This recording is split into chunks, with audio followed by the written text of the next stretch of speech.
Hello everyone, welcome back to the channel maths रास्ता।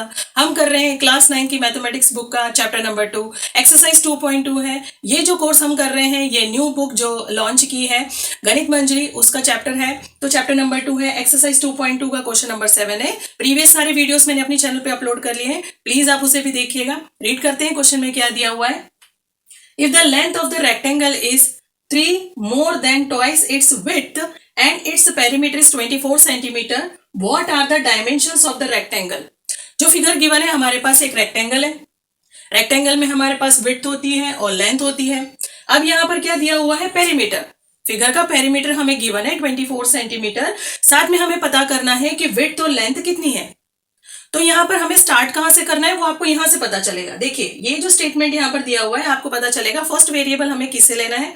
तो width जो दिया हुआ है ये स्मॉलर है, इसीलिए सबसे पहले हम यहीं से स्टार्ट करेंगे, क्योंकि विड्थ के कंपैरिजन में ही लेंथ दी हुई है। मतलब जितना विड्थ है उसमें कुछ ऐड मल्टीप्लाई करने के बाद हमें लेंथ का वैल्यू निकलने वाला है। तो यहाँ पर क्या दिया हुआ है, हम इसे रिवर्स ऑर्डर में पढ़ेंगे। क्या दिया है, विड्थ के कंपैरिजन में अगर विड्थ ले रहे हैं एक्स, कोई सा भी वेरिएबल आप ले सकते हैं, विड्थ का जो ट्वाइस होगा 2 से मल्टीप्लाई करेंगे, साथ में 3 भी उसमें मोर करना है, मतलब प्लस करना है। तो जो भी वेरिएबल आप विड्थ का लेंगे उसको 2 से मल्टीप्लाई करना है और उसमें 3 ऐड करना है, उससे हमें लेंथ मिल जाएगा। तो चलिए हम लिख लेते हैं कि क्या क्या गिवन है। सबसे पहले गिवन क्या है, पेरीमीटर हमें क्वेश्चन में दिया हुआ है।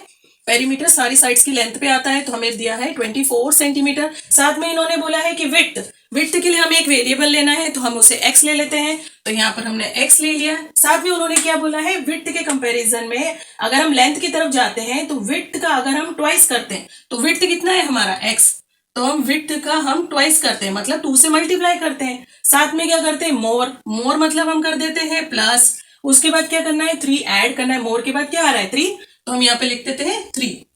तो हमें क्या मिल जाता है, उसका लेंथ। तो शेप का आपको विड्थ और लेंथ के लिए वैल्यू निकालने के लिए वेरिएबल के साथ जो भी न्यूमेरिक चीजें दी थी वो हमने यहाँ पर कर दी है फिगर में। फिगर हमारा है रेक्टेंगल। अब लिख लेते हैं सारी चीजें।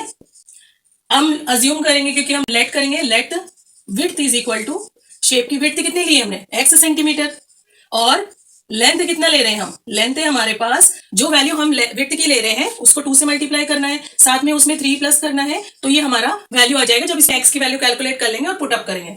देन पेरीमीटर का फॉर्मूला हम यूज करेंगे, क्योंकि पेरीमीटर से रिलेटेड ही चीजें दी हुई है। तो perimeter is equal to twice of length plus breadth. Okay, then value putting करना है। पेरीमीटर हमारे पास कितना गिवन है, 24, तो हम यहाँ पेरीमीटर की जगह लिखेंगे 24, that is equal to RHS की तरफ आ जाएंगे, ट्वाइस ऑफ लेंथ कितना हम ले रहे हैं 2x प्लस 3, तो हम लिख देते हैं 2x प्लस 3। अब आ जाते हैं, लेंथ कंप्लीट कर लिया। ब्रेड्थ के लिए ब्रेड्थ हमारा कितना हम ले रहे हैं x, तो हम लिख लेते हैं x। अब क्या करना है, आप चाहें तो यहाँ पर 2 के साथ सारी वैल्यूज को मल्टीप्लाई कर लें ब्रैकेट के अंदर, अदरवाइज इससे इजी है कि आप जो ये 2 है इसको क्रॉस मल्टीप्लाई यहाँ पर करवा दीजिए, तो 24 जो डिवाइड हो जाएगा 2 के साथ।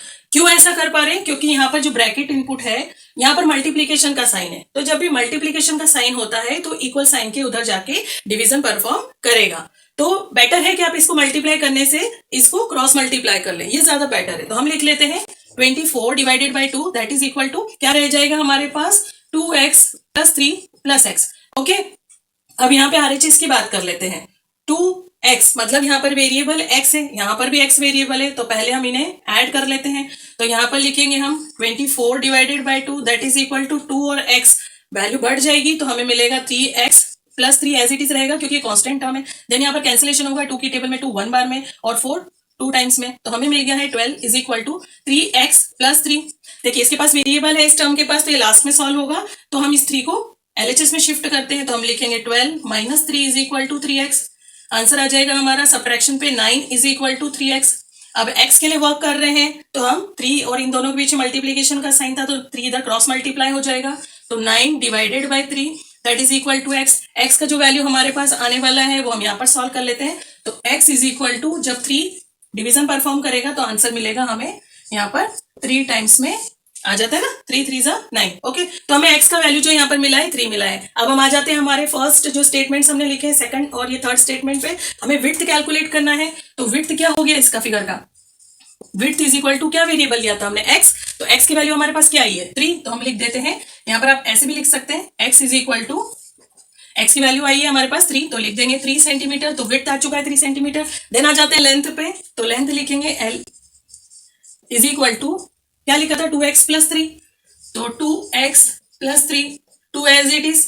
यहाँ पर दोनों के पीछे मल्टीप्लाई का साइन है, x की वैल्यू हमने कैलकुलेट किया है 3, तो हम यहाँ पे लिख लेते हैं मल्टीप्लाइड विथ 3। ये रिमेनिंग पार्ट है जो 3 यहाँ पर है, तो 2 3 जा 6 प्लस 3, तो आंसर आ जाएगा 9 सेंटीमीटर। तो हमें विड्थ कितना मिला है 3 सेंटीमीटर कैलकुलेट करने के बाद, और लेंथ जो हमारा है 9 सेंटीमीटर। तो ये पूरा एक्सप्लेनेशन था, आप इसे लिख भी सकते हैं। और साथ में अगर आपको वीडियो अच्छा लगा है और समझ में आया है सारा कॉन्सेप्ट, तो प्लीज चैनल को सब्सक्राइब कर लीजिए। मिलते हैं नेक्स्ट वीडियो में, तब तक के लिए बाय बाय, टेक केयर।